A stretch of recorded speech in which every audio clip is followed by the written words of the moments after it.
La nouvelle. Élisabeth Duval, Elsa Auriol.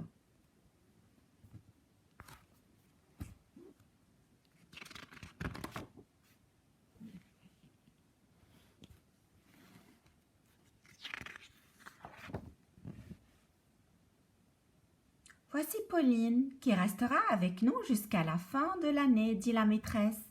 Nous allons agrandir le cercle.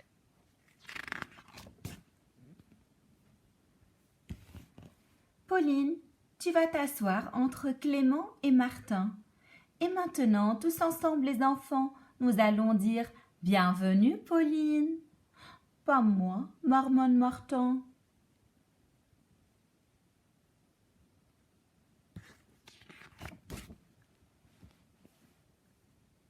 Pourquoi, Martin, tu n'es pas content que Pauline soit parmi nous? Je ne la connais même pas. C'est pour ça que nous souhaitons bienvenue à Pauline, Martin. Et c'est aussi pour ça qu'elle va s'asseoir à côté de toi. Tu connais tout le monde dans cette classe et Pauline ne connaît personne.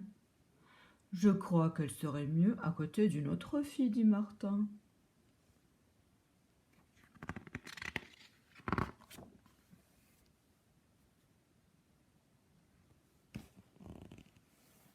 Peut-être, dit la maîtresse, nous verrons demain.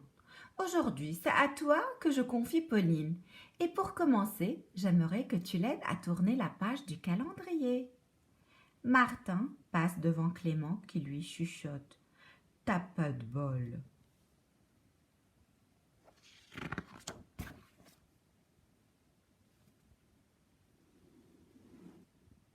Parfait, dit la maîtresse. Tu t'en tires très bien, Martin. Maintenant, tu montres à Pauline comment on pioche dans la boîte météo pour indiquer le temps sur la carte. Et n'oublie pas le pot de craie, c'est Pauline qui dessinera la fleur du jour.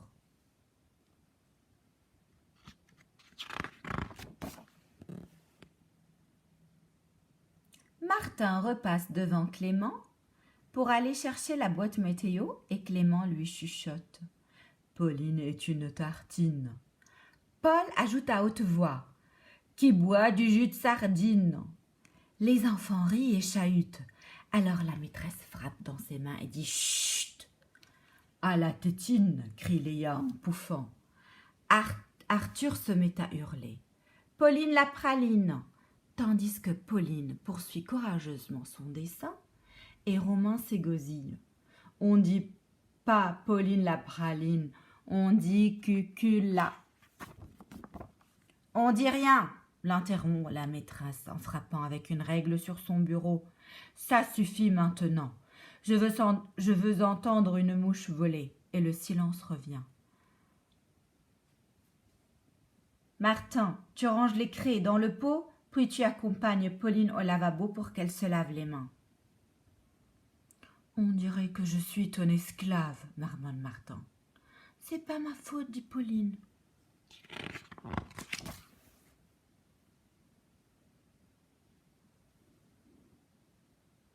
Et maintenant, Martin, dit la maîtresse, tu vas aider Pauline à distribuer le goûter du matin.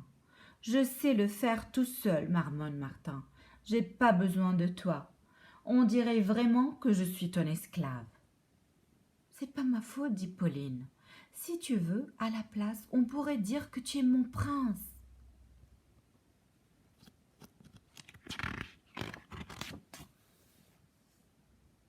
Même pas en rêve. Et pourquoi je serais ton prince? Ben comme ça, je serais une princesse. D'abord, je ne joue pas avec les filles. En plus, c'est moi qui décide. Je serai ton prince si je veux. Mais qu'est-ce qu'on ferait après? Après, on se donnerait un baiser qui nous transformerait en crapaud et on irait nager dans la mare. Et moi, je serais le crapaud le plus affreux et le plus visqueux, dit Martin. Et je serais couvert de pustules.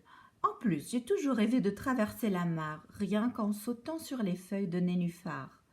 On pourrait aussi jouer à cache-cache dans la vase, sauf que c'est impossible.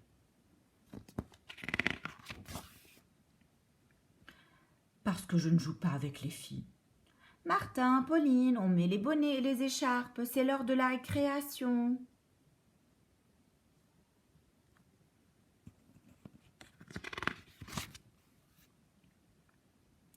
réfléchis, dit Pauline à Martin. Je ne serai plus une fille, je serai un crapaud, moi aussi.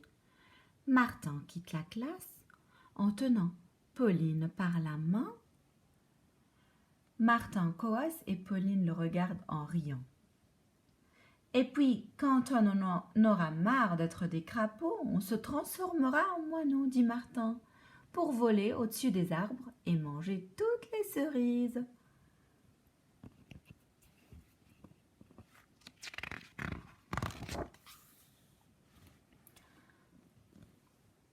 Non, c'est trop dangereux, dit Pauline, à cause des pièges, plutôt en papillon.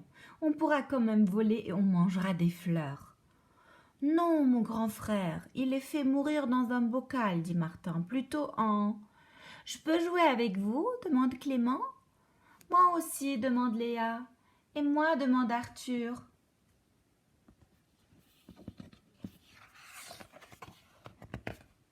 Fin de l'histoire.